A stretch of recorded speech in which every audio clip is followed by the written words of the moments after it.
హరే కృష్ణ 16వ శ్లోకం నుంచి 18వ శ్లోకం వరకు ఏం చెప్తున్నారంటే, ధృతరాష్ట్రుడు తన కుమారుడు దుర్యోధనుడు రాజ్యాన్ని పొందాలని చాలా ఆశపడ్డాడు. దానికి అడ్డంగా ఉన్న పాండవులను మోసం చేసి దూరం చేయాలని అతను ప్రయత్నించాడు.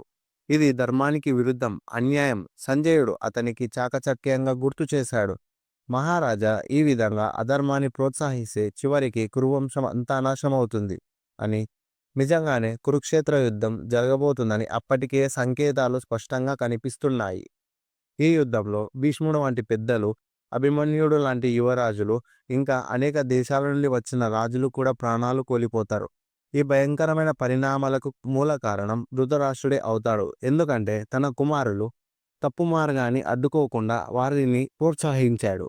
ఇప్పుడు 19వ శ్లోకం గురించి మాట్లాడుకుందాం.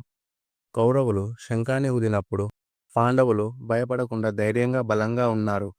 కానీ పాండవులు శంఖం ఊదినప్పుడు కౌరవులు చాలా భయపడిపోయారు. పాండవులు ఎందుకు భయపడలేదు అంటే వారు కృష్ణుని నమ్ముకొని ఎలాంటి సిచ్యువేషన్ వచ్చినా ఎదుర్కొనే శక్తిని తీసుకున్నారు. కానీ కౌరవులు తప్పుడు పనులు, తప్పుడు ఆలోచనలు ఉండటం వల్ల మనసు భయంతో నిండిపోయింది.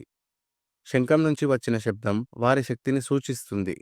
కానీ నిజమైన శక్తిని నిర్ణయించేది మనసులో ఉండే ధైర్యం, ఇంకా దేవుడి ఆశ్రయంలో ఉండే భరోసా పెద్ద కష్టాల్లోనూ భయాన్ని తొలగిస్తుంది. ఇప్పుడు 1.20 శ్లోకం గురించి మాట్లాడుకుందాం.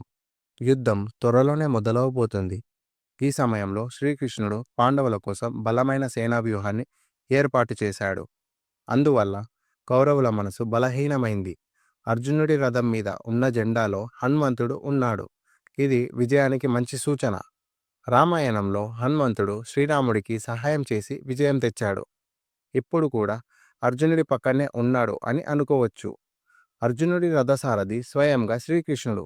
ఆయనని రాముడిలాగా కూడా పూజిస్తారు. కాబట్టి అర్జునుడి పక్కనే హనుమంతుడు, సీతాదేవి ఉన్నారు అని అనుకోవచ్చు. అందువల్ల అర్జునుడికి ఎలాంటి భయం ఉండదు. శ్రీకృష్ణుడి సహాయం వల్ల అర్జునుడికి యుద్ధంలో పూర్తి మద్దతు ఉంది.